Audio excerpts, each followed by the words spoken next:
Welcome back, creeps. Hey y'all. How is everybody doing? It's been 2 weeks since our last episode. Over 2 weeks, actually. Doesn't feel like 2 weeks. No, we actually just had like really busy couple of weeks, so it was completely unintentional, which is why we didn't say it's going to be 2 weeks. So apologies for that. I only kind of realized yesterday as I was finishing up this.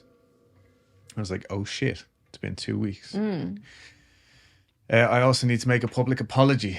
Uh-oh. Yeah, so that awful joke that I made in the first episode in regards to Bill living with a bunch of headhunters in Borneo. I think it was Borneo that was the island that he went to live on anyway when he was a kid after he ran away from the army. Okay. Or I said something like, these aren't the kind of headhunters that are going to find your job.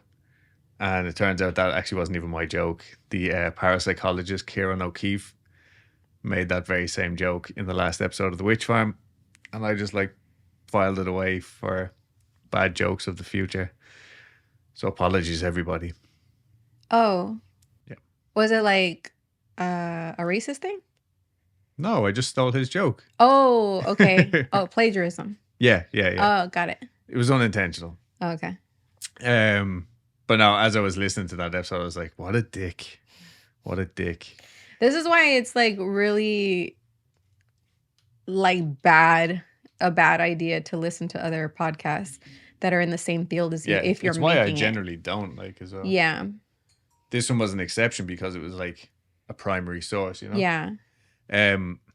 But yeah, other than that, this week's recommendation of like shit that I watched was Swarm on Amazon Prime. We're going to watch that together. It's only 7 episodes, but it's like Donald Glover made it. I had no idea who Donald Glover was until recently. Isn't that Childish Gambino? Yeah, it's him. But like, turns out he's a dark, funny bastard. Like, I mean, he's got the darkest of humor. Like, I can see that. Do you remember watching his video? Yeah. The music video? This Is America? Yeah. So that definitely translates into his... I don't know whether he wrote this or just produced it or what, but it was really, really cool. Highly recommend that.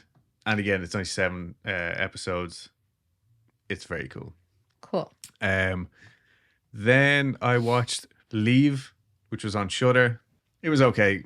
I'm not going to say like, go sell your car just to get tickets to this movie or anything, but it was definitely, it passed the time.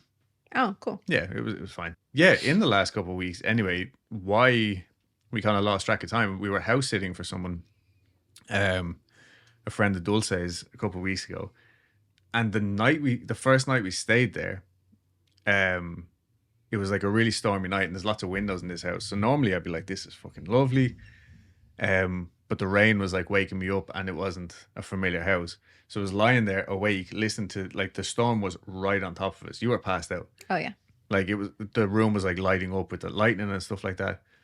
And the next thing I just hear this voice and it sounded like music from a bar. Like actually, if you can hear music right now, that's coming from a bar down the street. And it was like that at first over all the thunder and stuff. I was like, oh, weird. And then I was like lying there waiting. And then it got louder. And I was like, wait a minute. It's inside the house. And it was. The fucking Alexa, so I don't trigger anybody else's, just started playing completely on its own. Like full blast, top volume, 3 o'clock in the morning. I think it was 3:02. And I like had to go downstairs in this strange house and turn it off. And I wasn't even like, I was half expecting to see a person.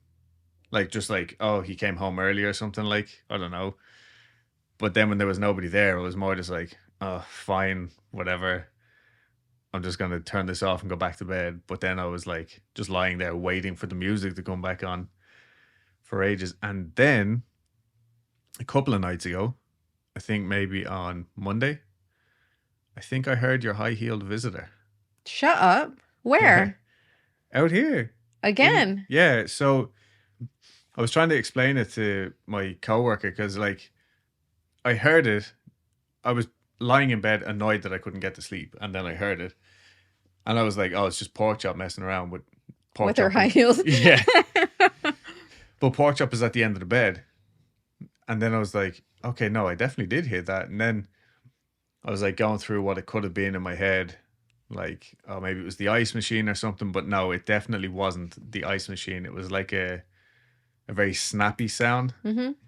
And there's nothing else that I can think of that it was. It sounded like it was just inside the living room before you come into the little hallway to the bathroom in our bedroom. But what I heard, it sounded like just a snippet of it, as if somebody had recorded someone walking across the room, but only played back like a second of it. Mm. Yeah, which I thought was weird, but I'm almost 100% sure it wasn't the ice machine. It could have been gunshots. There's a lot of those around here. No. This was right here. Oh, okay. And yeah, I've heard enough gunshots now to know what they sound like. Yeah. But yeah, that was it. That was the spooky updates anyway. Have you got a tarot card for us? Yes. Today's a good one, and I was really feeling it today. At work, I had the opportunity of assisting in a remodel. It was voluntary. Yeah. Like I said, you know what? I'm gonna go help. Great time. Yeah, why not? So today's 10 of Cups reversed. Share your joy and love today. Let your heart lead you to truly express yourself.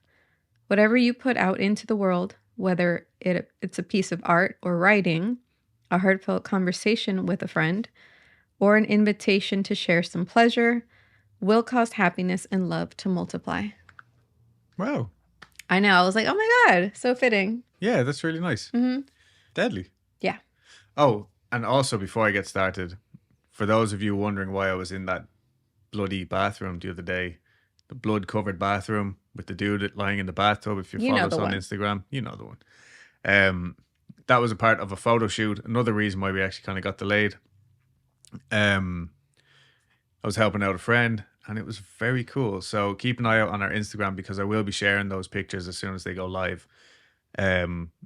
Which I think will probably be the day this comes out or the day after this comes out. So yeah, it was very cool, very fun, and hopefully we'll get to do more. And if we do, I'll keep posting on our Instagram, because it's pretty grim, and we have some very dark ideas that we would like to expand on. So we left off last week on something that was pretty horrific. 2 weeks ago, Lawrence being sent off to live in that weird boarding house, halfway house kind of thing, even though he was only still in high school. Now, this was a heartbreaking decision for Bill. Obviously, it was his only son. Oh no, not his only son, but his eldest son. And Bill actually said like it was the hardest thing he'd ever had to do. Now, this understandably left some people just straight up not liking Bill and Liz. I actually got at least one comment on Instagram, not sure who it was from, and they deleted it, or Instagram took it down. I'm actually not sure. But by the time I got to open it, but I got to read the first couple of lines on my watch, and it just straight up said, I'm not enjoying this series because I don't like the people. And I was like, okay, fair enough. Fair. Yeah. I mean, it's why I didn't like watching It's Sunny in Philadelphia. Oh, that could get us cancelled right there, just saying that. I don't care. But anyway, I decided I was going to start this episode by telling everyone that Lawrence thrived after leaving Heol Fanog. Heol Fanog. I can't even talk today. I personally don't think Bill and Liz were bad people, but Lawrence has, still to this day, as far as I know, never spoken about what he experienced. Like, maybe he mentioned it to Bill briefly, but he never like spoke in public again, as far as I know. Had he ever expressed like negative feelings towards his father? No, and like, again, this is according to Bill, but supposedly he told Bill that leaving the house was the best thing he had ever done. And he like thanked his dad, or maybe not thanked him, but just expressed gratitude for like going through that very tough decision on his behalf. Yeah. Now, afterwards as well, he would actually visit Heol Fanog. I think like after the dust settled and stuff like that. And Liz and Lawrence's relationship was also saved, as far as I know. Like, as he became an adult and stuff, they were all still very close. Don't know how that is to this day, but it was always sibling like. He never, like, he still had his own mother, so it's not like he was Right. going to get any better than that. And yeah, he would come out and hang out in Heol Fanog and like play with his baby siblings and stuff like that. And Bill and Liz grew to like really look forward to these visits because he now brought this light with him that Heol Oh. Fanog seemed to lack. Yeah. And I think it mentioned in the book, again, the book Testimony by Mark Chadbourne, like the whole atmosphere of Heol Fanog would lift up while he was there. But then when he would leave, Bill and Liz were left with this just crushing oppression again. Yeah. But we all know that the story didn't end with Lawrence leaving like that. This is not like just me giving a quick recap and that's the end of the story. It just kind of changed shape again, like learn new tricks almost. And one of the reasons why I like this particular case so much, aside from the amount of information that we actually have out there, is that Bill and Liz tried multiple different religious groups. If one didn't work, they'd move on to the next and just keep holding out hope. And I think that's how Heol Fanog got the title of the most exercised house in Britain, according to the BBC. Anyway, Must have some killer biceps. yeah. Wah, wah. So, as far as I can remember, the last group that attended the house were the spiritualists. Remember the Dutch couple that came out and they erected a wall? Oh, yeah. They erected. So, after the spiritualists had erected this psychic barrier, the activity had stopped for around 6 weeks, I think, before it seemed to be brought back by the rain, which I still think is one of the coolest things ever. Like, you know what I mean? The magic came with the rain. And I would love to find out if there's other, like, similar situations like that. Like, if you, the listener, have heard of similar stories or situations like that, let me know. But this time it wasn't the footsteps and the smells. I actually think that had stopped completely. It was like, that chapter is over now. Here's the new and improved paranormal whatever. Liz was seeing glimpses of the old woman throughout the house, like 5 or 6 times as far as I know, but the constant, overwhelming, dark, oppressive feeling was really dragging them down. That was like the main draining thing throughout this whole thing. Liz was also 5 months pregnant at this point with their 3rd child. Yes. Well, I mean, his 3rd, her 2nd. No, okay. So, spoiler. But Liz was 5 months pregnant at this point with one of their children. I can't remember which. They had tried Catholics and spiritualists, so this time they called in an Anglican vicar who sent them out another fella who was like quite dramatic and excited to be there. And he counted out 3 human spirits and 1 inhuman, which this would fit the bill for a lot of people coming to the house to try it out or to try and solve it. But I will put in a little caveat there. Bill went to the papers multiple times because they were so desperate. And back in the 1990s, it's not like you could literally just call Ghostbusters. You know what I mean? You had to put word out there, and they took a risk doing that. Like, but it paid off for them anyway. So these spirits, one was the old lady, obviously. There was 2 young men and something else. The Anglican dramatics seemed to do the trick because this time, after this exorcism, they had almost 3 months worth of respite from the activity. Although from their previous experience, they kind of knew that it was still going to come back. It was like the physical apparitions and stuff would stop and the sounds maybe would stop, but they just had this feeling like it was still there, like waiting to just come back. Mm-hmm. I think that was the biggest head fuck for them. Or maybe they were just like bracing themselves. Yeah. And maybe that's why it felt oppressive, because you're just bracing yourself for something. Just on edge all the time. Like, yeah. And again, like we've said this, I hate repeating myself so much, but in almost every story now at this point, we've said that is what sucks the life out of people and brings them to the point of like not being able to take it anymore. But when it did come back in November of 1990, Bill phoned up the vicar again and he came back and said prayers and, quote, bound the troublesome spirit. But the activity kicked off again just a couple of days later, and the vicar told him he was all out of ideas, which I appreciate the honesty. He was like, look, I've I've read my book. I don't know like what I else mean, I can do. they'd have to keep him on retainer, probably. And that's the way it gets. Yeah. For a lot of people, and with these as well for certain people. Yeah.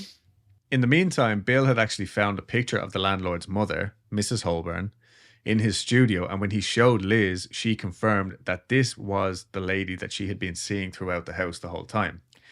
Bum bum bum. Yeah, but if you remember, the landlord was like, "Nope, nothing weird ever happened here. Don't know what you're talking about. You're all fucking insane." Let me put my head back in the sand. Yeah. And as well, the latest development was actually taking place outside the house. So while she was preparing food for Ben one day, this was like the latest development in the paranormal phenomena that was going on. While Liz was preparing food for Ben one day, the baby, she looked out the kitchen window and saw someone standing in the trees watching her. Gross. Yeah. Liz ran out, heavily pregnant, and shouting at the trespasser. But of course, when she got there was nobody there. But she was cognizant enough to look around for like footprints, trampled grass, anything like that. Like it was a heavily wooded area. No sign of anyone. She would go on to see this thing in the same spot, like time and time again. But it just became fleeting enough that like she would think she saw something and she would look up scared. And then of course there's nothing there. Over and over again. And then she would see like figures moving between the trees, just caught out of the corner of her eye. And for whatever reason, this is the thing that like gets under my skin with this story. I think it goes back to like my own house. I didn't grow up in the wilderness or anything, but at night we have like a big kitchen window and like you just couldn't see anything other than your own reflection in it. Do you know what I mean? So as a kid, I'd be like doing the dishes but probably not doing the dishes, making food or something. And I would just be looking at my own reflection and be freaked out by like who could possibly be looking in at me. So the you fact think that that's these what's going actually, well, no, I think these people actually had something looking in at them. And that's just like my worst fucking fear. Realize, you know what I mean? Mine is always like whenever we're driving in the car and I'm looking in people's windows and I'm seeing something like just staring back out at me. Really? Yeah, that's why I don't look. Something like expecting you, kind of. Yeah, like something just standing still in like a windowsill and watching me, like look in the window. Interesting. But only at night. Yeah. Obviously. Well, anyway, it was her second child Liz was pregnant with. Liz had her second child, Rebecca. So yeah. Yeah, on December. I thought you were saying like that's what was out in the woods. Oh. Like what the fuck? The child I forgot. No, I just couldn't remember where we were in the timeline. So Liz had her second child, Rebecca, on December 19th, 1990. And unlike with Ben, the birth went smoothly and relatively stress-free. They were back home after just one night in the hospital. Then, and actually it was when Liz came home, it was Bill, her mom, and his mom. And Bill didn't get along with her mom, and her mom didn't get along with Bill's mom. And they were like helping take care of things. And Liz came home with this newborn baby, and she was like, just please fucking leave. Like, everybody get out. But her mom did say that like she was having like homicidal thoughts, like really dark thoughts. And like the whole time she was in the house.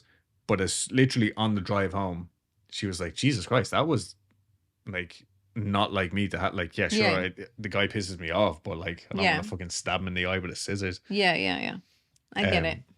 Yeah, like no, I mean like I don't get homicidal thoughts. Like I get not having them. I can relate to that.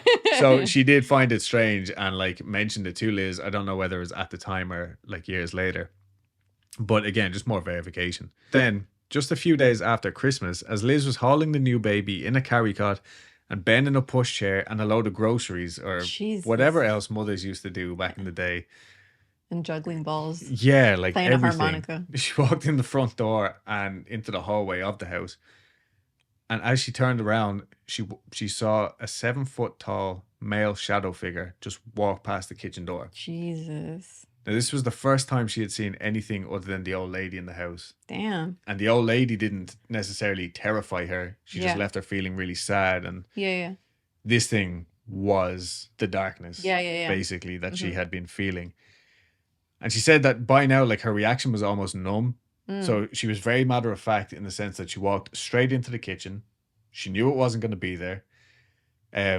She put the baby down, unloaded whatever she was carrying, picked the baby back up, and went outside and sat in the barn waiting for Bill to come home. Smart. Yeah, but the baby couldn't have been more than like a couple of weeks old at this stage, and Right. it was like snowing outside. And so the three of them were just sitting there shivering, waiting for Bill to come back. So as calm as Liz's reaction had been, like in the moment, she was not waiting around to see anything else. Like that's how you know it's real. Like you are scared. You're out in the cold Yeah. with your children. And like even just the motherly aspect of, we'll put this stuff down and then we're getting out of here. Like it's very matter of fact. Like, yeah, business. But when Bill did come back, they packed their bags and they left. Good. Yeah. So they went and stayed with Liz's mom for a good 6 or 7 months. Damn. Like this thing had almost broken them at this point. Yeah. And I'm sure like having such a young baby again, they were probably like, we can't do this again. Seriously. A certain amount of strangeness definitely seemed to follow them to Liz's mom's house. Nothing, I don't think like necessarily evil, but it just kind of like rubbed off, like that spiritual hangover, right, that we talk about.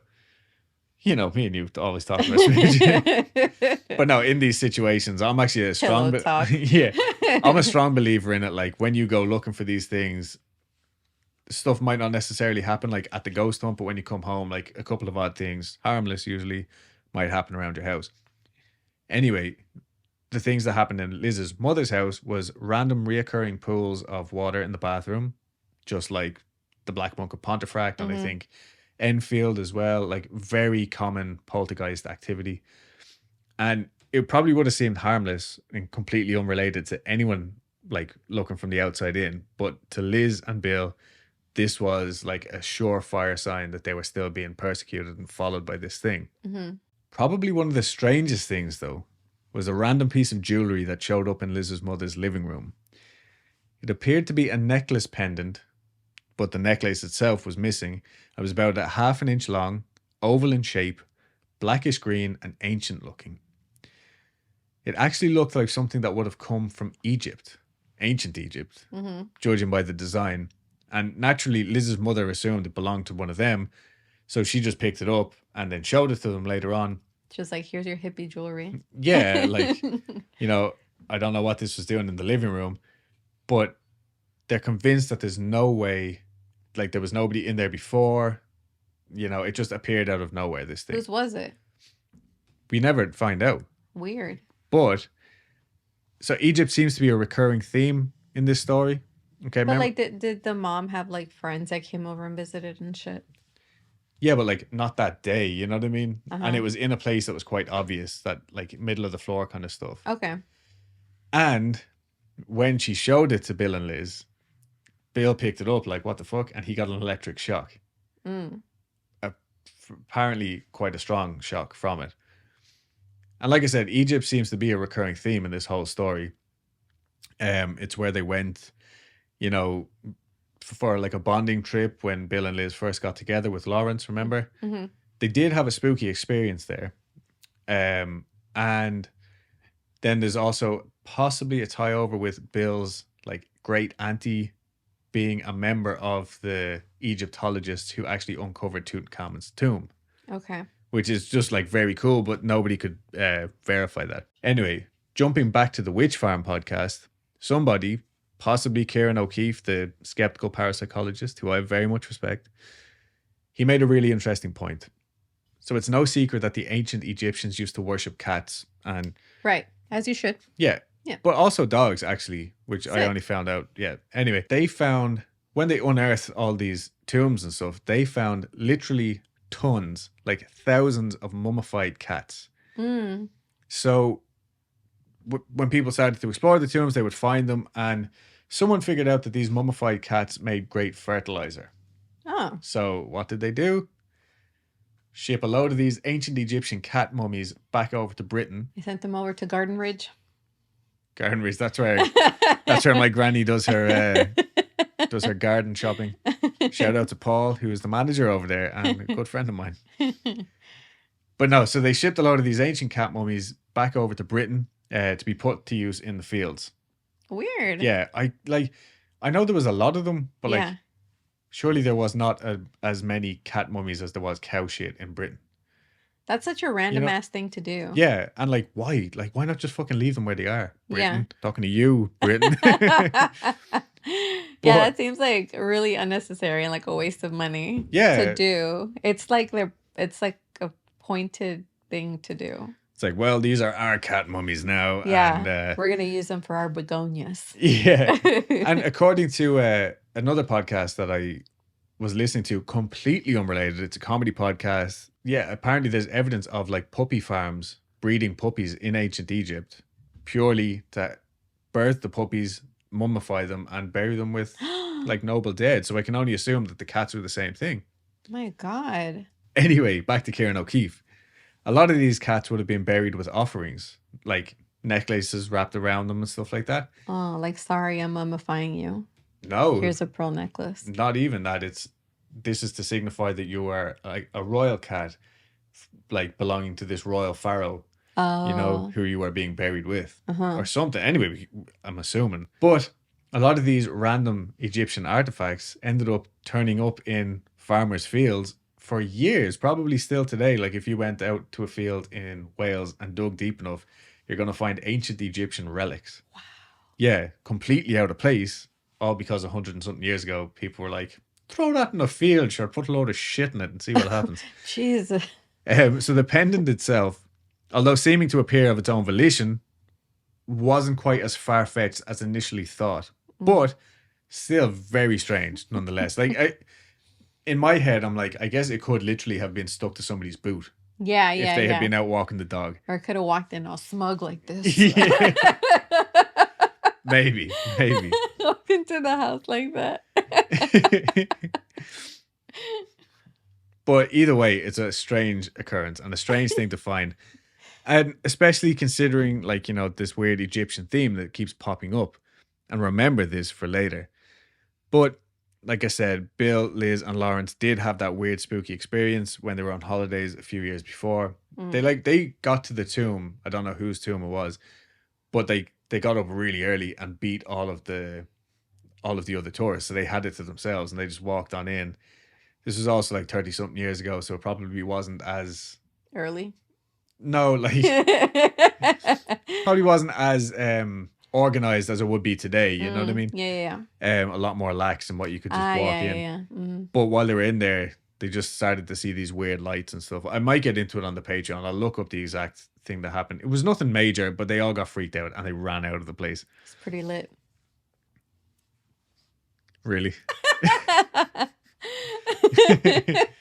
It just added more fuel to the fire and like more possible reasons as to why this was happening in the first place. That people started to think, oh, maybe something followed us back from there, or you know, whatever. While they were staying in Liz's mother's house, Liz got the number of a David Homewood, another vicar, an evangelist, I think. Now, I don't really know the difference between like evangelists and Baptists and stuff like that. In my head, it's just you're Catholic or you're Protestant, because that's what I was brought up with. But I think these dudes were like pretty hardcore. So I will say that in David's defense, he was very supportive. And I do believe that he was only trying his best, like, for these people. But he, like I said, he was hands down the most like, this is the devil coming into your house and this is why we need to get in there and get rid of it. But he convinced them like to like cross over, I guess. Like, he baptized them and stuff. But they were very reserved in this. Convert. That's crossover.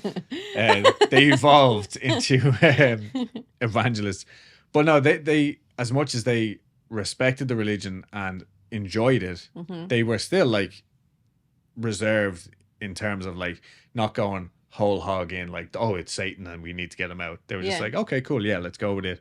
Live as holy as we can and see what happens, kind of thing. They're like, Satan, you say? Okay. Yeah, I'll give it a shot. But for David, like, it was just Satan, the Dark Lord himself, and he was there wreaking havoc on the rich family. David spent a good deal of time talking over the phone with both Bill and Liz, and like hanging out at Liz's mother's place, getting to know like the family and like preparing for what was to come. He spent a good few weeks like fasting and I don't know, like just being a bit extra, honestly. I think like just bread and water during the day and all this kind of crap. Mm-hmm. But he also convinced, like I said, Bill and Liz to get baptized, and like they were finally starting to feel some solace. Like they really had faith in this guy, maybe not the whole religion, but David in particular. Yeah, yeah. And then finally, one day in July of 1991, they decided they were ready. David had this helper lady called Anita, who was actually American, and she had been a Satanist. I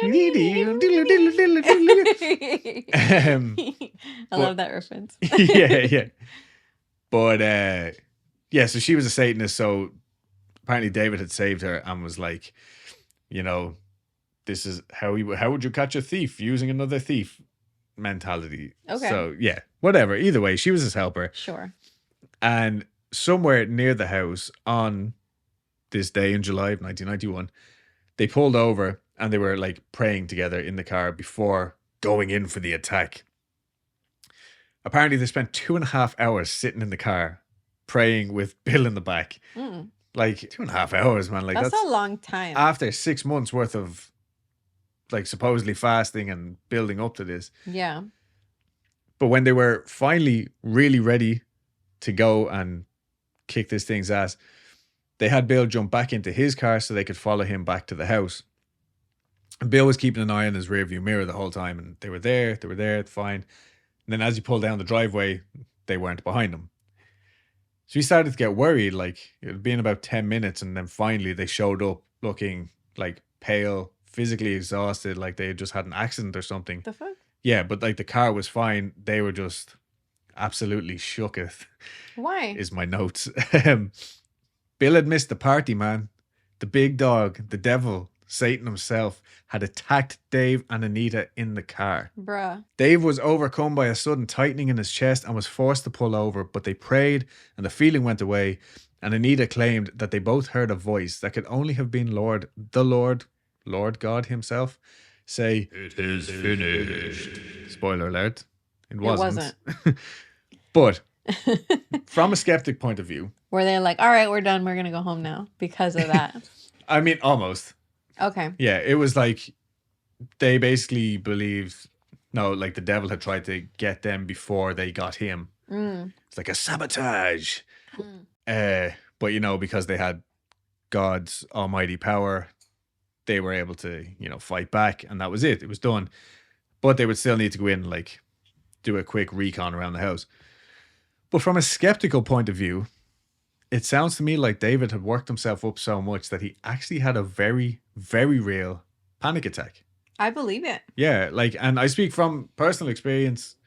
I've had maybe 2 full-blown panic attacks before in my whole life. And the first one I ended up going to the hospital after. I was like, my heart is going to fall out. I don't know what is happening.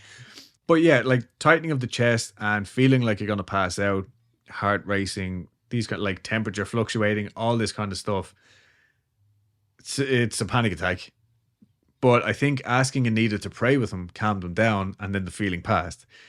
So this is my PSA for the week. If you are having a panic attack, this is a great way to calm yourself down, like, or even just feeling like a panic attack could be coming on. What, pray? Pray, yeah. Like use your mantra, whatever, like relaxing, calming words work for you. Like meditate, and it will ground you again. You know what I mean? Have something to eat as well. I feel like a lot of people do that, but yeah, pray your balls off, whatever works for you, you know? So I do think Mr. or Father Homewood had a panic attack.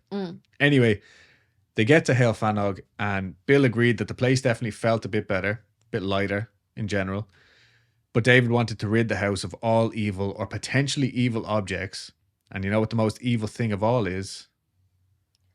Metal music. Knowledge. Books.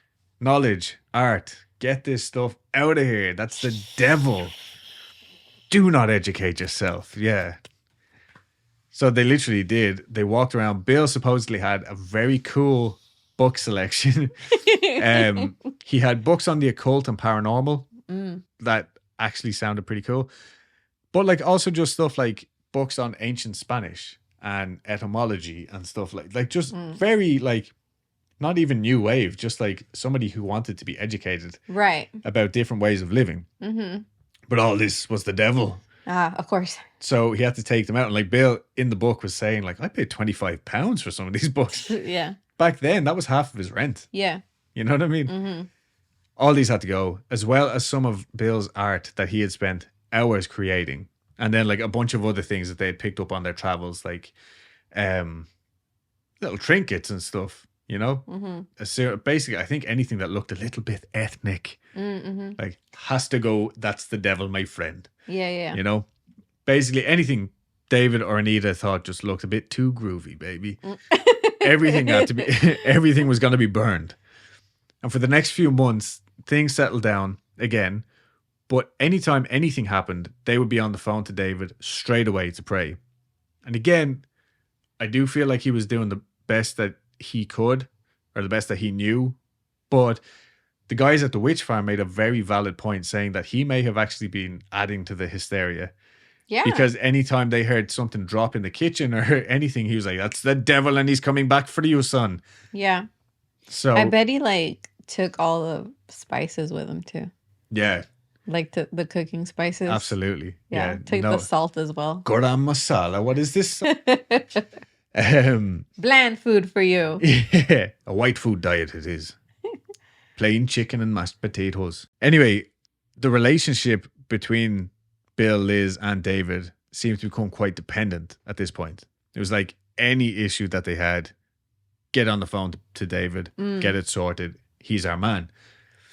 So with that, I would like to point out here that as much as I feel like Mark Chadburn's book, Testimony, is a great resource, it is for this story. It's well written, non-judgmental, unbiased in terms of beliefs. I do feel like this was heavily influenced by Bill himself. It's very much Bill's perspective, even though Liz like has her own quoted like statements and stuff in here. She has her footnotes. I mean, like basically you'll have a chapter and then it'll go Bill's testimony and it'll be his direct quote, his direct thoughts on what had happened, and then it will have Liz's testimony. But I feel like there was a lot more of Bill's testimony. Okay. Yeah. But what the Witch Farm and the TV show that I watched, I cannot think of the name of it, Hellfire Farm from Channel 4's documentary. They actually showed quite well like that Bill was really becoming very fond of the drink. Throughout this whole experience, he was starting to rely quite heavily, by the sounds of things, on drink. I don't know the man or the family, so I'm not going to like shit all over him. Like I think they seem like a regular fine family. But I don't know what his relationship to drink was before all of this. He also had that very much like, he really played the part of the anguished artist. And the kids would go on to say much later that it wasn't unusual to see him with a glass of wine at breakfast. Now, this was towards the end of their time in Heol Fanog. Anyway, I just didn't want to ignore that part because, you know, everybody's perspective is a little bit different. So it doesn't seem like Liz really holds it against him or anything, but I will say like it was an element that I think played into it. Okay. Potentially. I mean, unless he was like sucking down a bottle at breakfast. Yeah, I mean, the whole thing is like if you're going through this paranormal thing, this crazy experience, and it's all negative all the time, and then you're waking up every morning with a blistering hangover and 2 babies to look after, no money coming in, you know what I mean? Like that's where I think the paranormal end could have really like taken over everything then, like, you know what I mean? Yeah. It's like all of your problems are because of this, the ghost. Yeah. Nothing to do with the 6 bottles of wine, you know what I mean? Yeah. Or it could be vice versa. It's like always on edge, and this is the thing that's going to take the edge off. Yeah, but regardless, the next morning when you're it just seems like a needle, you know yeah, it just could be like a vicious cycle. Yeah, absolutely. But I did want to mention it. But I will also, to counter that point, it actually always seemed to be Liz having more experiences, like more physical experiences. Maybe Bill felt a lot more, but Liz definitely saw and heard a lot more. But maybe that's because Bill was dulling his senses. And then again, that's your argument. Maybe he was dulling his senses because he was afraid. All totally understandable in my opinion. And it was Liz who had another totally new, totally bizarre encounter one night in late 1991, early 1992. Bill had taken to sleeping in a different room because he would stay up late painting and didn't want to wake her and the kids coming up like into bed late every night.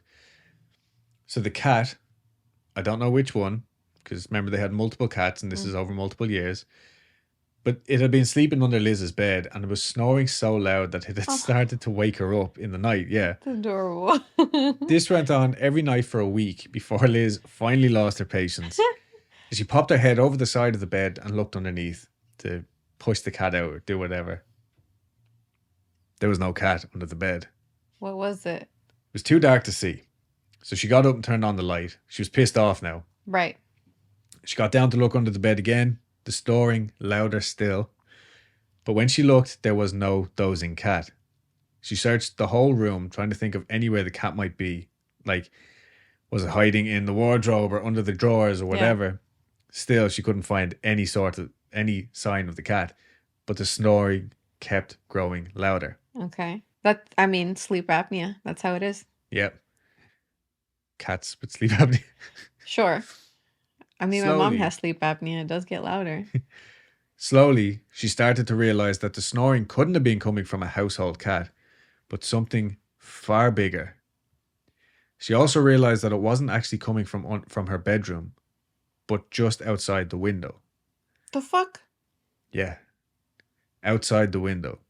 She tried to look through the gap in the curtains but couldn't see anything, so she took a step closer and the snoring got quieter. The fuck? So whatever this was looking at her. She gathered her courage and flung the curtains open, but with the bedroom light on, all she could see was the black of night and her reflection. She ran and got Bill, but when they came back in, everything was silent. They couldn't figure it out. The next morning, Bill searched the loft and all over the house with Liz's dad, but they couldn't come up with any reasonable explanation. They were like, maybe it's a bird, has like its fucking nest up there or something, cooing throughout the night, who knows. But the snoring sound continued every night for almost a month.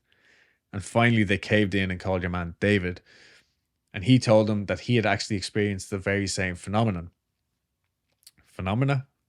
Yeah. He had actually experienced the very same phenomena in his house ever since they burned all of Bill's possessions. And I think they also heard like a loud hissing noise that night too. Like as they were burning shit, like the son reacted and was like, oh my God.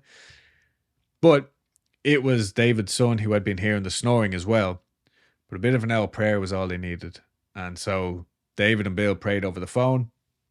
And that night the snoring stopped. Never happened again as far as I know. How convenient. But the creepiest thing about it was like she had been in that bedroom every night for a week, being woken up to this sound. You know what I mean? Yeah. So whatever it was watching her every night for a week. Yeah. And it was after that, like when that realization hit, like her blood just ran cold. Yeah. Almost everything stopped for the next 2 years, right? Like complete lull in all activity, except the electricity was still way higher than average.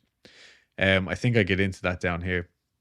But the feeling of being watched never left them during this time. They were constantly on edge. Like they never faltered. It never let up. But nothing truly happened, I don't think, outside of these feelings until one evening in the spring of 1993. Liz was expecting her third child by now. Whoa. And was upstairs with Rebecca and Ben while Bill was in the kitchen meditatively preparing dinner when he noticed something out of the corner of his eye. He wanted so much to ignore it, but he felt compelled to look. This beautiful woman wearing a white gown that, although loose, showed everything. Oh. She walked slowly across the kitchen and into the living room. I said, make me a sandwich. What are you making there? Carrots. Carrots, is it? Yeah. Love carrots. She walked slowly across the kitchen and into the living room. But this was more than just the usual fleeting glimpse. Like, she took her time walking through, Right. And Bill believed that she was temptation. Oh. Like an actual embodiment of temptation. With all his might, he managed to walk past the living room without looking in to see if she was still in there, which, regardless of how scantily clad this woman was, like, how hard would it be not to just peek in, even if you were terrified, like just to see if it was still there or disappeared. But anyway, he walked past, went upstairs, and told Liz, who was almost emotionless. She like knew herself that the house wasn't finished with them. It was like everything kind of just clicked into place, and they could kind of go, "I fucking knew it wasn't gone." Yeah, You yeah, know? yeah. They called David, who said it sounded like a spirit of seduction. And then they came to the conclusion that whatever it was trying to come between Bill and Liz. Mm. So over the next few weeks, the nightmares that I'm assuming they always had became more and more lucid and more intense. Bill was having dreams of a half bird, half man statue being. Nice. Yeah, he would just show up watching him. Wouldn't move, wouldn't do anything, but he was watching. Like the Mothman. I mean, the Mothman moved. This thing was a statue, but was alive. The feeling, when he had these dreams, the feeling would stay all day. And bringing back in the Egyptian theme, he said it looked like the ancient god Horus. Nice. Yeah, insert picture here somewhere. They also had another dream. Both of them had the same dream where like they would kind of stereotypically, like they'd be packing their bags, running away from Heol Fanog. They'd drive and drive and drive, and then eventually they'd come back around and they'd be back at Heol Fanog, and they would see themselves inside the house trying to get out. Both of them had this dream. Whoa. Mental. But for weeks, this Horus dream persisted until one day he finally saw this thing in the flesh. Yeah, yeah. So Bill was overcome with this creepy ass feeling, hairs on end, dizzy and everything. It was like he had vertigo. The feeling was so strong that he literally went to run out of the kitchen, but when he turned to go, the thing was behind him, just watching, unmoving, just like in the dreams. Like a bird. Kind of like a bird, yeah. He ran upstairs to where Liz was playing with the kids, and she knew something was wrong just by the look of him. They went into the next room and started to pray, just like they had been shown. Now, I don't think Bill had even told her what he had seen at this point. They just instinctively left the kids in the playroom, went next door, and started praying. But suddenly, Liz looked up, and the thing was there in the room. She saw the Birdman. Both of them saw it at the same time. Like, these both witnessed this apparition together this time. And I think, again, Liz might have been having the same dream about him as well as the other scary dream. So Liz knew what this was from these dreams. They continued to pray, and eventually the thing just disappeared in front of them. The kids played on happily, unaffected in the other room. After the incident, Bill called David and told him what had happened. And wouldn't you know it, David had seen it too. Interesting. Now, this next bit is a bit of a hard one for me to digest, but I'm already having indigestion here with all this coincidence. yeah. But as Bill and David spoke, this Horus thing showed up again in the hallway for Bill to witness. So I don't know whether David was actually witnessing it at the same time or whether he just claimed that he had also seen this thing. Either way, it was just staring at Bill, literally a statue, unmoving. And David said some prayers and then in Jesus' name demanded that the thing fuck off. And eventually it went up in flames in front of Bill. Interesting. Yeah, spiritual flames. No damage to the house or anything like that. So whether this was like a mental thing that Bill was picturing, I'm unsure. But the book certainly made it seem like it was a very tangible experience. Liz decided with this incident, though, it was time to change tactics again. She'd had enough of David. As nice as he wasn't stopping anything. And I admire Liz in this moment because Bill reminds me a lot of me. Actually, throughout this story, I kind of see like bits of myself in Bill for one reason or another. But Liz was like, Bill was saying, oh, but he's such a nice friend, you know, like, and we really should be, you know, calling him up to see. And Liz was like, yeah, but like, it's not working. Yeah. So we're going elsewhere. And that was that. Oh, yeah. And here's the bit on the electricity, right? So it was strange, but the electricity never actually cut them off, right? Even though they hadn't paid their £750 bill. The company weren't backing down on that massive bill, but instead they had installed a pay-as-you-go coin-operated system. And Bill was paying around £7 a day, which was still more than like twice the average, as far as I can make out. But like a well-to-do solicitor had gotten involved to help them, like free of charge and all. He just thought it was an interesting case and he wanted, like, not because of ghosts, but because he just thought the power company were fucking up. Mm-hmm. And he just seems like a nice guy. Danny Robbins interviewed him, and he was very down to earth, and he was like, they were just a regular family, and he had been to the house. He knew that they weren't taking the piss. Yeah. But it was still strange that the electricity company just kind of went, well, don't worry about that bill, but like, just keep paying every day now. Yeah. So anyway, fishy. A little bit. It was like they kind of knew something, right? Yeah. But what the solicitor said was, even let's imagine this was ghosts for a second, and that was the reason behind the electricity. They couldn't be seen to accept this as an issue because, like, the next week in the papers, everybody would be writing in saying, "Oh, well, my bill's fucked because of ghosts." You know what I mean? Yeah. So that's, I think, a really plausible theory. But things in the house were getting worse. I think it's interesting that over the next few months, like, nothing crazy happened, but these intense feelings of hatred and being watched just kept seeming to worm their way deeper and deeper into both of them.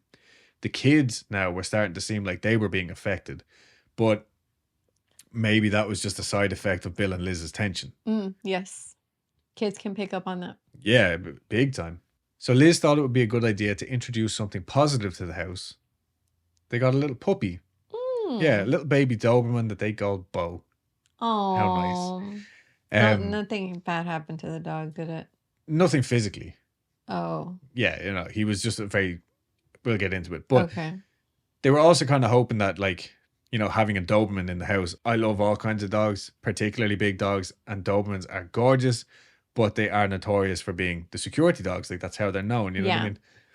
So they were hoping that they would feel a bit safer out in the middle of nowhere as well. Fair. After the Horus incident, Liz got the number of a new exorcist, John Aston of the Christian World Revival. Really desperate at this point. I think she would just have called anybody, But not David. Not David, respectfully. It took him around 3 months to prepare for his assault on the house. And Bill and Liz said that in the meantime, poor old Bo was starting to show signs that something in the house was just freaking him out. It started off gradually, like, I'm assuming they got him pretty young. And initially he was fine. But then it started, like, little by little, he would start staring at something near the kitchen. Gradually, the closer it came to the day that the exorcist was supposed to show up, he just became more and more agitated and eventually just downright terrified. He wouldn't leave this one spot on the floor in front of the boiler. Like, he would just lie there shaking. Oh, no. Yeah, I'm assuming unless, like, Bill and Liz came and, like, took him outside or something. Yeah. But yeah, for the most part, like, and he would just continuously stare at this one spot at the kitchen doorway. That's so awful. Yeah, which is where Liz saw the apparition, and Bill actually saw the Horus thing for the first time. So Aston showed up on July 29th, 1993, accompanied by his wife and another couple from the church. I think the other couple were much younger, but the Astons were in their 70s. Okay, so quite elderly for active people, members of society, I suppose. But Bill and Liz had been through this before. Strangers come into the house, walk around, say what they're picking up on, and then they claim to get rid of it. They kind of were half knew what to expect. When they finished looking around, though, the Astons took Bill into the living room while the young couple stayed with Liz in the kitchen. Like, here, put your keys in this bowl. Bill did not like this. Like, as soon as they separated them, Bill was on edge. But John Aston just told him to be patient. Wait there. He just kept putting his hand on his, like, shoulder and stuff, stopping him from getting up. But in the kitchen, he heard the younger couple start to ask Liz questions. Do you believe in Jesus Christ? No, nothing to do with me. That's a quote. That's actually what happened. Nothing to do with me, came the response. Only it was not Liz's voice that answered. Whoa. It was a deep, masculine, raspy voice, which then proceeded to start laughing at the couple. Bill ran in and said that Liz's face was completely contorted. It didn't look like her, and the young couple believed that she had what they called spirit eyes. Okay, something like that. Apparently, she had said that she always felt that she could heal people through her eyes. It was like something that she said in passing, but she believed that this was to do with her herbalist ways, I suppose. Okay. So basically, she thought she had a little bit of magic in her, which is totally fine. A lot of people do, I think. But they took this as the devil is in your eyes. Yeah. And at this point, both Liz and Bill blacked out. They don't have any memory of What the what fuck? happened. Yeah, the next thing, they were all having communion wine and bread in the living room. The three couples. Yeah. The fuck? Liz was Were they roofied? Dude, I don't know. Like, That's what it sounds like.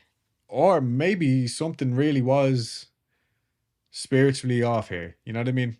Or they could have been roofied. Or they Maybe could have that's been why her roofied. face was contorted. Or she was mid-sneeze. I don't know. But it sounds like they were missing, I don't know, anywhere from like 15 to a couple of hours Nah, worth of time. dude. I don't know. The next thing they knew, they were all having communion wine and bread in the living room. What? Liz was crying, but she was calm. And later she would say that she could see the old woman hovering above them. Okay? She was holding a little boy's hand. And that was the last time she ever saw her.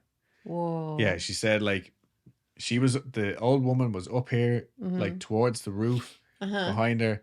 And then the rest of it was just all black. Maybe this was her like passing on or something.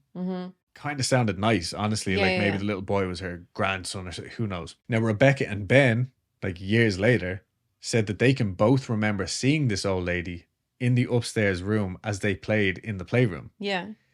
So I think she was just a presence. Like they weren't overly eager to see her, but I don't think she stopped them from playing either. You know what I mean? I just thought it was interesting. But yeah, maybe that night that was it for everybody. I'm not sure.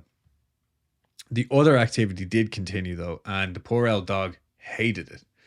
But Bill said that one day he sat down beside the dog, just feeling desperate because he was after bringing the dog into the house. And he like just said a prayer with his hand on the dog, and apparently he just went to sleep. Like completely relaxed and went to sleep.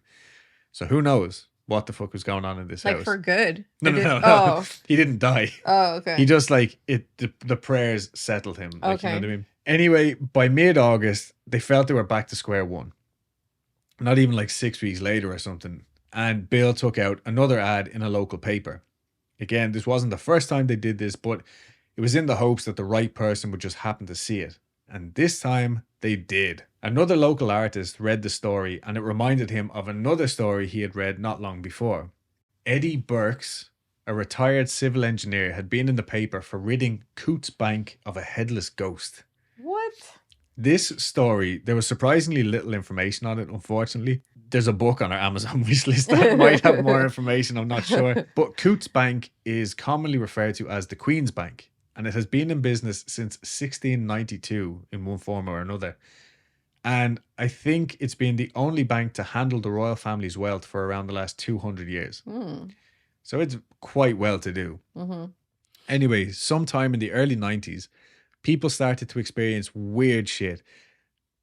Like computers being interfered with, phone systems like shutting down and all.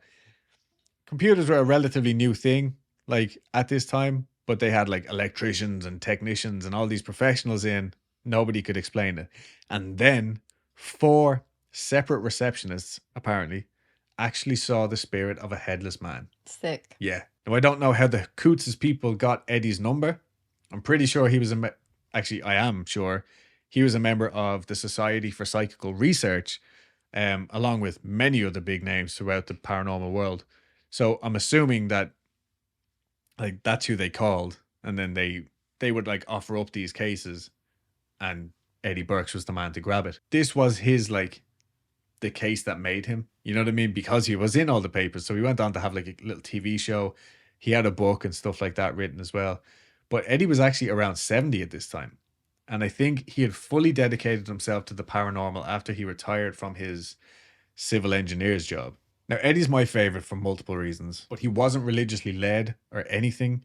And because he wasn't necessarily Christian, Bill and Liz were actually a little bit hesitant to start out with, just because like their previous experience with David Homewood, he had like baptized them and all that. But eventually they just went with it. And finally, a date was made for Eddie's visit. It was March 13th, 1994. Like we've seen before with a lot of these stories, things always seem to intensify before like a savior comes. For the first time, it seemed like whatever was in the house really intended to harm someone. One bleak morning, just a few weeks before Eddie visited, Bill was sitting at the kitchen table, just in the depths of despair. Typically, when the activity started up, he would start to lose his work. Like this cycle just continued on and on throughout the 6 years. So his business had dried up again. The third child was only a few weeks old. And when he looked down, he saw a sharp knife just right next to his arm. Now, initially, he was just mad at Liz for leaving something like this out where the kids could have gotten it. So he just gets up and he puts it back. And then his thoughts took a pretty dark turn. And when he looked down again, the knife was back right by his arm, even though he remembered getting up and putting it back. And at this point, Bill realized what was happening. He smacked the thing away, and Liz came in after hearing the knife bouncing all over the ground. And when she found him, he was just crumpled on the ground in an awful state, crying and begging her to put this knife away because he was so afraid that he wouldn't be strong enough to resist the will of this mysterious entity. So then Eddie shows up with a friend from the Society for Psychical Research. I'm on their mailing list, by the way. I can't afford a subscription just yet. Yeah, I will be a member by this time next year. Anyway, they do a clearing and protection ritual, a lot like all of the others before them. They walked around the perimeter, erecting a wall of light, and then they flooded the house with his light. And strangely enough, Eddie said that he had never had a case like this. Again, he was not religiously based, but he felt he had actually connected with what he kept referring to as a Christ figure. Now, I thought that was really cool because he wasn't saying, this is Jesus right now. Jesus all up in here. You know what I mean? Yeah. But he was saying someone who was presenting themselves as a Christ-like figure is here. And basically, he acted as a conduit because the negative thing in this house was something from long, long ago, and this higher being was working through him. Now, he did seem genuinely like, whoa, yeah. This is nuts. You know what I mean? Yeah. Like, I went to the bank and all I did was get rid of your man. But here's where it gets really interesting. They didn't think that, even though this thing was a really old, inhuman spirit, they didn't think it was necessarily elemental or an elemental or a pagan god, which a lot of people kind of blame, even though it was from potentially pagan times or Celtic times at the very earliest. I don't know the difference, honestly. He believed that this was potentially a tulpa or thought form energy created by pagans or druids or some pre-Christian religion. So nobody's blaming paganism or anything like that, but quite possibly it was because of people creating a curse to hurt other families or tribes or whatever. And I think that's really fucking cool because it's like the way certain religions get a bad name for themselves because of these are evil or these are this, these are that. There's good and there's bad. He was just saying that a bunch of shitty priests basically got together and were like, I wonder if we can fuck these guys' cows up or whatever, you know what I mean? Yeah. And this was what they did. It was bigger than them. So obviously, there's a lot of details here that I'm leaving out. But as Eddie's trance, or whatever you want to call it, is coming to an end, he starts to speak of a cross that was manifesting nearby. He could see it in his mind's eye, I suppose. And Bill couldn't believe this because he had almost blindly painted a bright white cross only a few weeks previous. And he had it hanging over the mantelpiece in the next room where Eddie hadn't been. Bill spoke of this painting, or Bill spoke of painting this almost in a complete frenzy, like something that just flowed out of him. And what I thought was also interesting about this is he had had a very similar experience before with this masterpiece that he had painted that when he could dedicate the time to it, it just happened. And then when it was finally done, he stood back and he was like, oh my God, this is awful. It's beautiful, but it's horrific. The content, yeah. Not gory or anything, but he believed it represented himself and the house being imprisoning him, essentially. I was just remembering the horse painting with the drip, bad knee, yeah, with the chicken drumstick leg. Yeah. But anyway, I just thought it was like a bookend almost to that really horrible painting that he had painted. This white cross that he had named Testimony, which was fitting. That's obviously why Mark Chadburn named the book Testimony. Am I saying that word right? It feels like it's not Yeah, even coming out. Okay. it's fine. You know when you say something so many fucking times?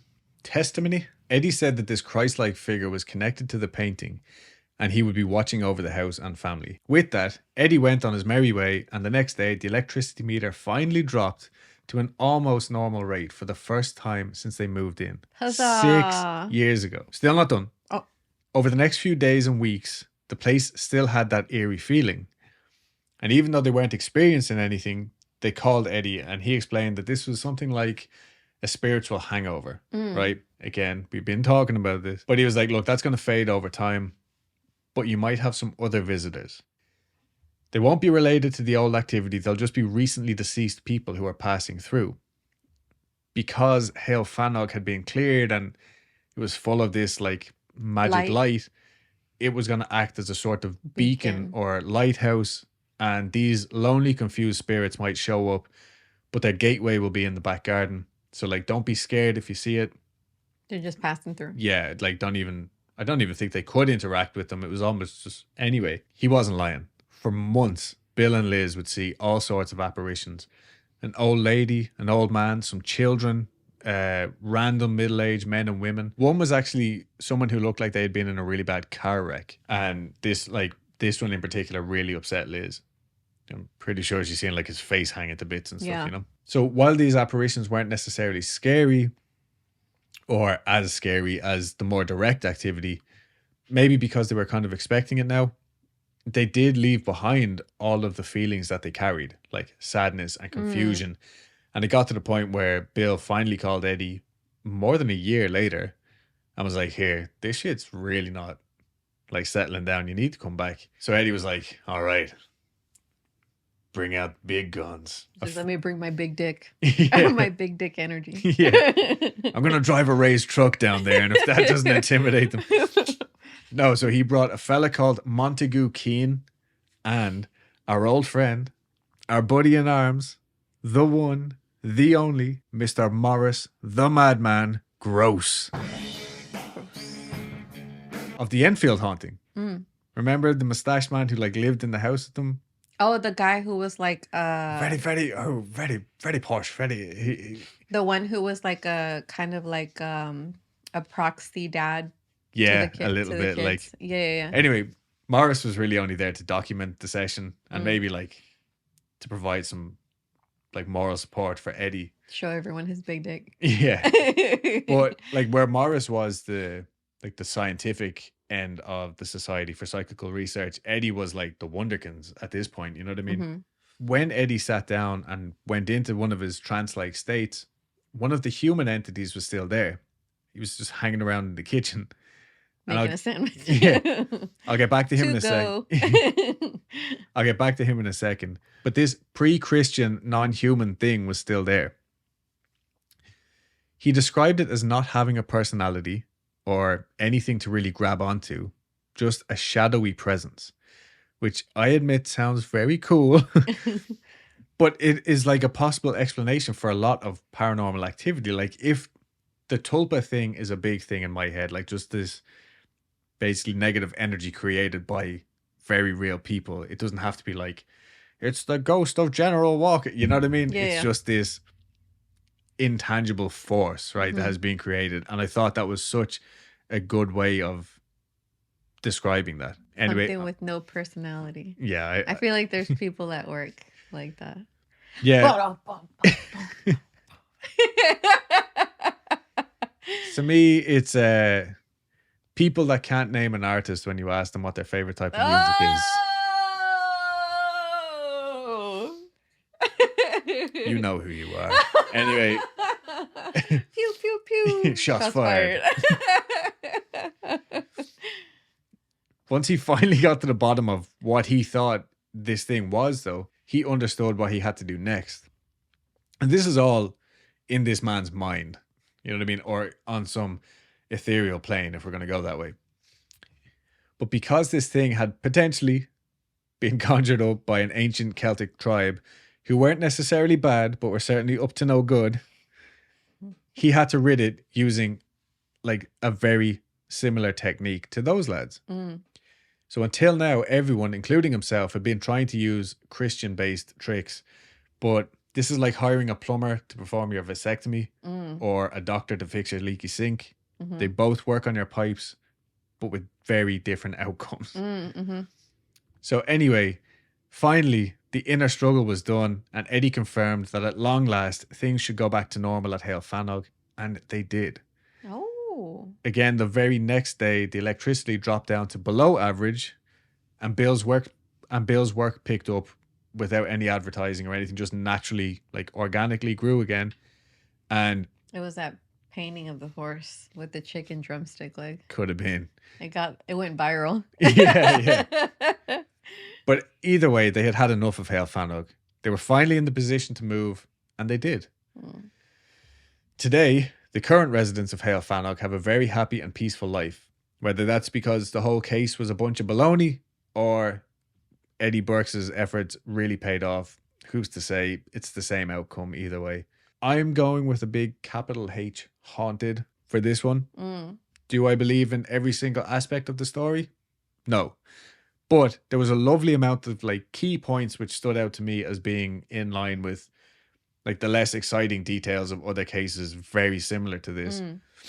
I'm also aware of the fact that Bill liked to drink, had actual occult books, and the family were familiar with a lot of horror movie tropes. So possibly this could have influenced their experiences of totally explainable mundane things, but it couldn't explain everything. Another reason why Bill blamed himself for the whole thing was the fact that he had actually been involved in a magic ritual with one of the most infamous witches in UK history. Lady Dragon? Is that twat from... No. From Ghost Adventures? No offense, Lady Dragon. Why'd you call her a twat? She's a twat. Oh my God. I'm going to edit this out just in case we ever get to talk with her. I'm like, if you ever see a video and I'm there with Lady Dragon being like, I love your work. So, yeah, I'm a hypocrite. You're like, I love your work.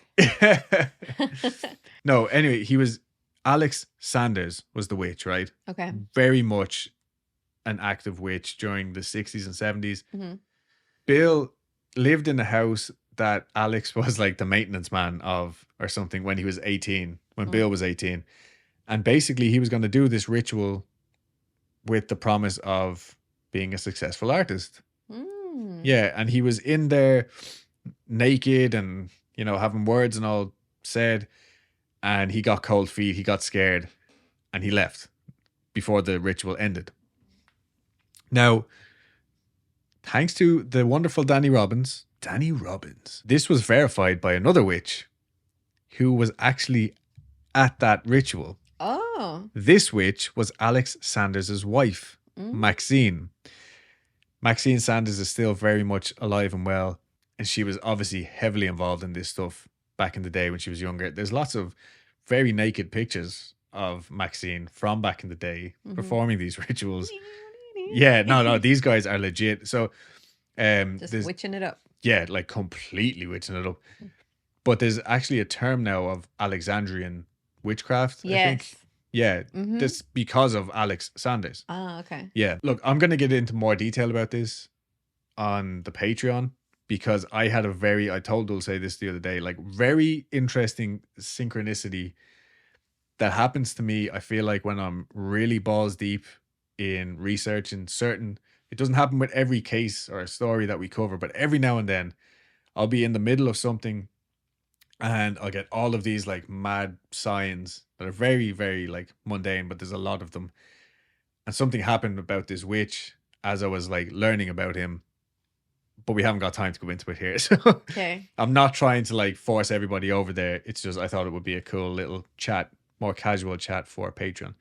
But anyway, Maxine Sanders was there. She could verify that Bill was actually the only person who ever quit halfway through a ritual. And so he believed that this was one of the reasons why he had been cursed. Yes.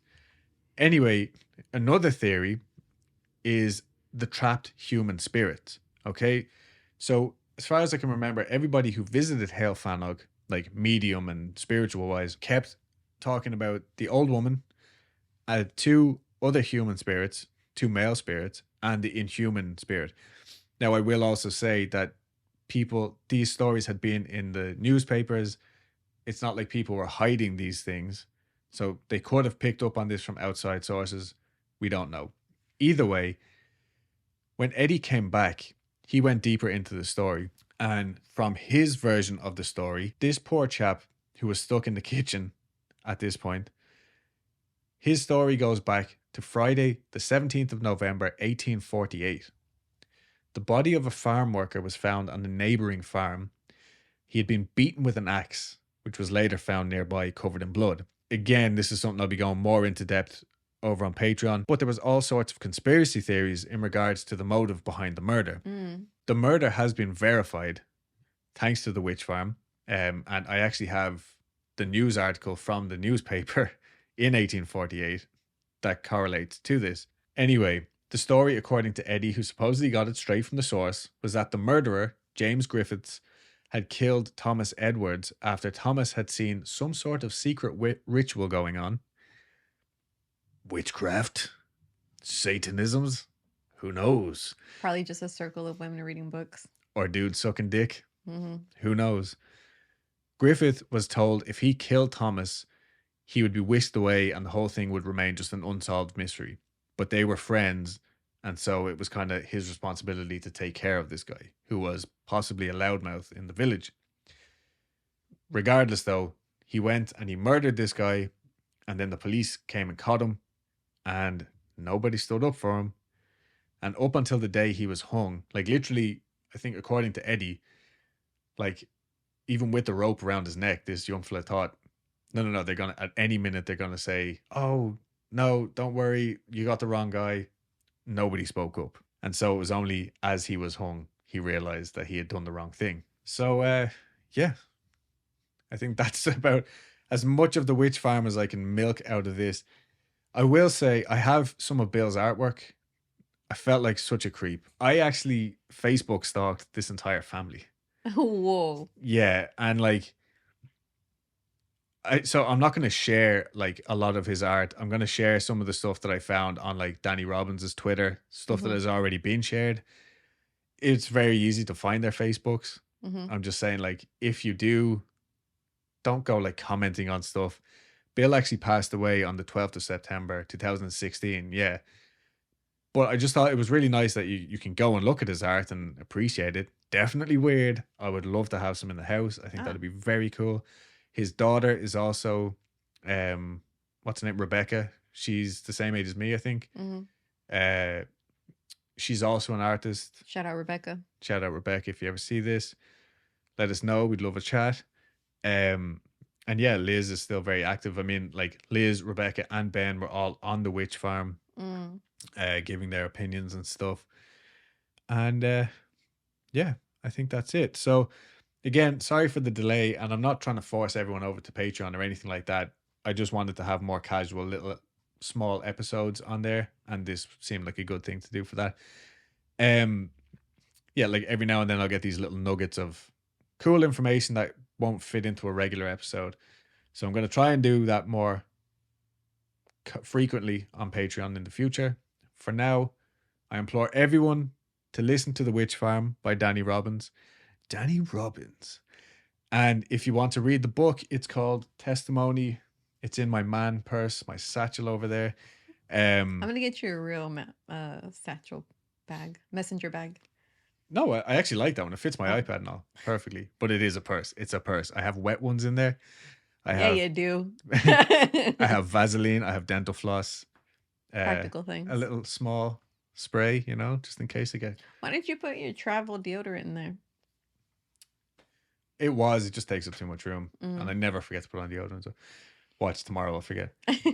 But yeah, and once again, thank you, Jody, for buying the book from our Amazon wish list and having it shipped to our house. Made it very convenient. Jody. And yeah, I think that's it. Thank you all very much for your patience. We'll be back next week with something totally different. You gonna do it? It's gonna hit me in the face. Oh, okay. Very chilled out. So I also scoured Danny Robbins' Twitter. So any of the images, or a lot of the images that I have, are thanks to the boys over at the BBC. Yeah, okay, that's it. All right, bye everybody. Bye. Bye.